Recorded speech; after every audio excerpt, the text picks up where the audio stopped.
Hey everybody, this is Rick Wilkinson from the Motivated Paramedic channel.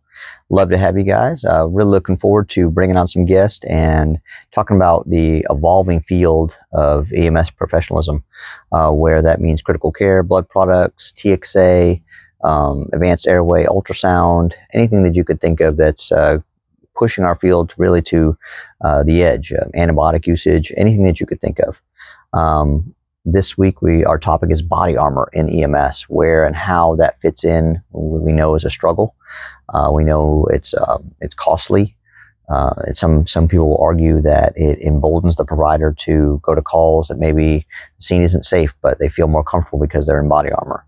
I think all this is valid. I think all this needs to be talked about. If you have body armor where you work, whether it's issued, whether it's available to you, if your service uses body cameras, love to hear from you. Love to hear what you have to say. Again, my name is Rick Wilkinson. I'm the Motivated Paramedic. We do have two sponsors. If it's your first time seeing us, go ahead and hit the channel below. Hit the bell notification so you know about things that are popping up. We are new, but that's okay. We all got to start somewhere. I've been on Instagram, Twitter, and Facebook for years.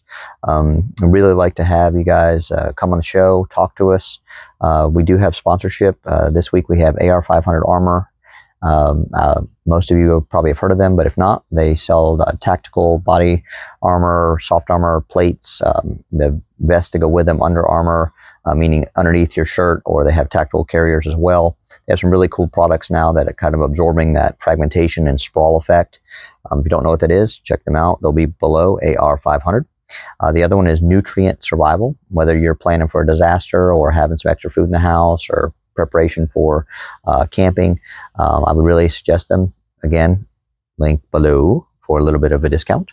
And my objective is to grow this channel, to get some more equipment, get some more people on. I really like to get some big hitters. So if you guys know of anybody that would really kind of give a small channel a chance, I'd love to have you. I am a working paramedic. I still work the truck, night shift.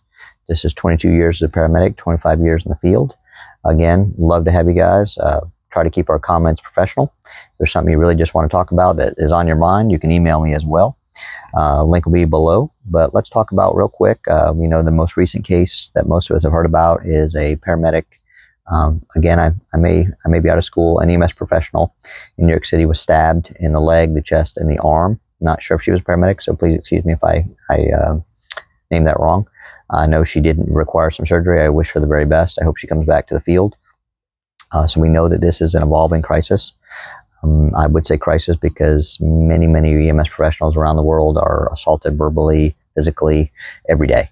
And we know that that is a problem. I also believe that some of this is de-escalation techniques need to be trained greater in initial EMS education, from EMR all the way to paramedic. So National Registry, if you're listening, I'd love to get involved with any kind of thought process on that, of adding that to the curriculum. I know everyone wants to add something, but I think this one is right up there with scene safety. But real quick, as far as giving body armor to EMS professionals and them feeling emboldened, I could see where that could be a certain group of individuals that would feel that way. But I also feel that we could talk about it, move forward with that, and eventually it becomes just standard issue equipment or availability of equipment, similar to many places in the country now, where if you want to wear a mask and you're concerned about COVID, then you wear a mask about COVID.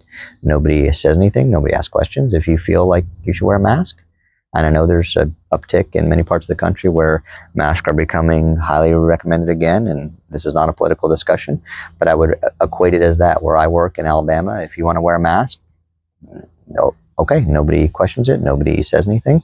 And that's the way body armor should probably be, that other than those high volume, high violence calls where we probably should be wearing some form of protection, what about the one that's where most of us are assaulted on, the everyday mundane calls? The one in New York City was a mental health call that obviously brings its own level of problems. But again, leave your comments below. If you want to be on the show and talk about body armor, if your agency carries body armor and you have the ability of it wearing on a call, I'd love to hear from you. Again, subscribe, hit the bell, check out my sponsors, and I hope you guys have a great day.